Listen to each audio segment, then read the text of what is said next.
Adam Weishaupt, un professeur de droit canonique élevé chez les jésuites et très versé dans l'occulte, forme une nouvelle organisation secrète qui va unifier toutes les communautés clandestines dans un but invraisemblable, prendre le contrôle absolu du monde et de ses ressources afin de parvenir à une domination totale des peuples. Un nouvel ordre mondial selon l'euphémisme de Weishaupt. Sa confrérie diabolique constitue une synthèse des fondements évoqués par les communautés secrètes qui ont déjà existé. Il associe habilement les rituels ésotériques des francs-maçons, le mysticisme islamique des assassins, l'art de tuer et l'usage du hashish, les membres influents du prieuré de Sion et la fortune, le pouvoir, la science militaire et la vendetta des Templiers, et dirige le tout contre l'Église catholique. Il y ajoute ses propres connaissances occultes.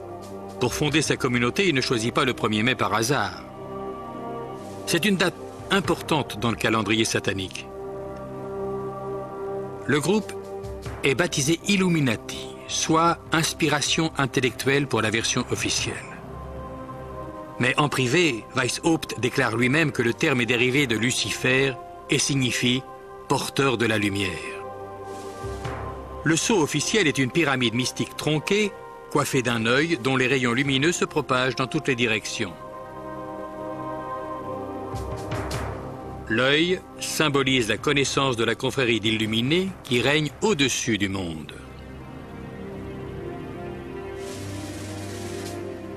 À l'attention de ses disciples, le fondateur énumère les 5 grands moyens secrets qui vont permettre d'accomplir son but obscur, la domination totale du monde.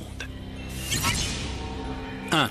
La corruption par l'argent et par le sexe sera utilisée pour contrôler les hauts fonctionnaires occupant déjà des postes importants dans l'ensemble des gouvernements et des domaines de réussite. 2. Les Illuminati qui sont dans le corps enseignant des collèges et des universités devront instruire les meilleurs élèves pour les besoins de la cause. 3. Les personnes influentes et les élèves spécialement entraînés sous le contrôle de la confrérie seront placés dans les coulisses des gouvernements, des institutions religieuses et financières et utilisés comme agents. 4. La communauté secrète exercera une suprématie absolue sur les médias afin que toute information puisse être orientée de manière à convaincre le grand public qu'un gouvernement mondial unique est la seule solution à nos nombreux problèmes. 5.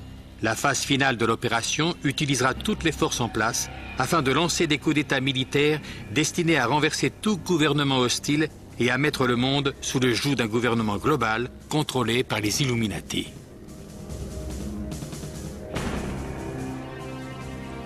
Le groupe d'origine est composé de maçons de 32e degré et se sert de différentes loges maçonniques pour le recrutement et la base du projet.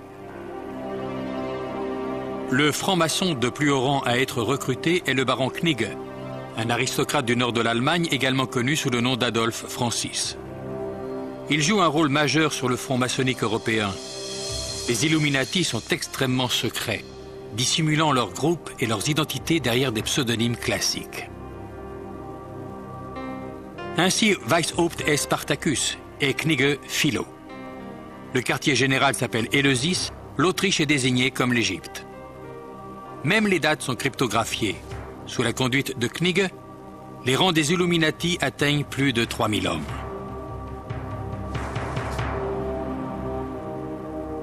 Mais un succès aussi rapide engendre l'opposition, notamment de la part des jésuites qui, dès le début, combattent les Illuminati avant que l'ensemble des prêtres ne deviennent activement leurs ennemis.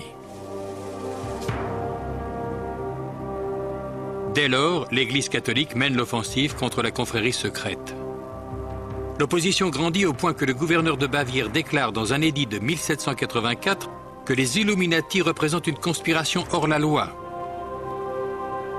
Un grand nombre de leurs membres est emprisonné et certains, dont Weishaupt, sont bannis du royaume. L'illuminisme et bientôt la franc-maçonnerie sont contraints de quitter la Bavière. À la fin du XVIIIe siècle, les Illuminati semblent avoir été complètement éradiqués.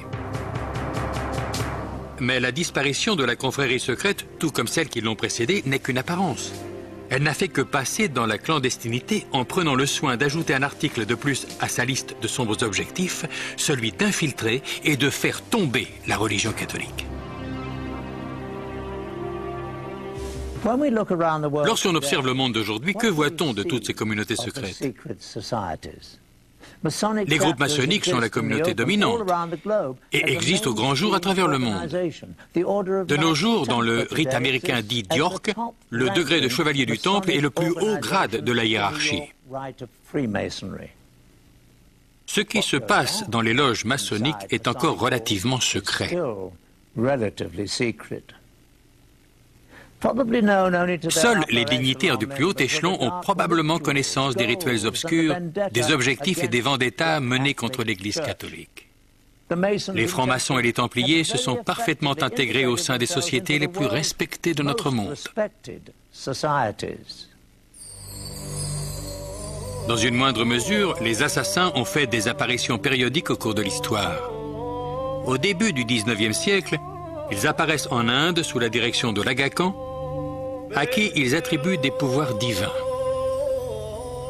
À la fin du XIXe siècle, l'Aga Khan les mène jusqu'en Afghanistan, où ils développent des relations durables avec les Britanniques. Plus tard, les descendants de l'Aga Khan infiltrent davantage les cultures occidentales.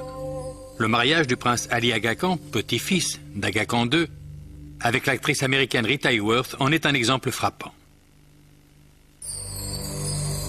Les assassins, en tant qu'organisation meurtrière secrète, appartiennent-ils désormais au passé?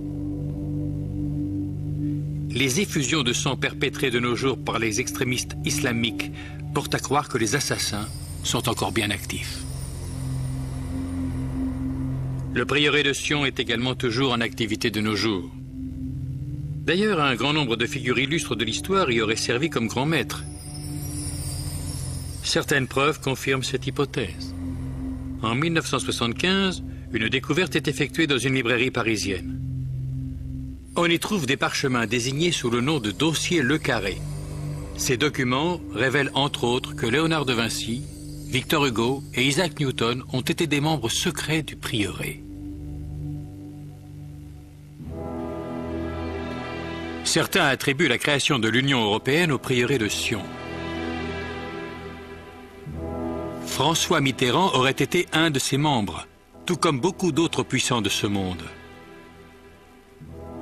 Quant à la lignée des Mérovingiens que cette institution a fait le serment de protéger, elle se poursuit. À travers les mariages incestueux au cours des siècles, la plupart des familles royales d'Europe peuvent faire valoir leur descendance mérovingienne. On dit que les 44 présidents des États-Unis seraient tous issus de ces familles royales. Le vaste réseau relationnel du prieuré de Sion a fourni aux Illuminati les moyens d'influencer la politique et le pouvoir aux quatre coins du monde.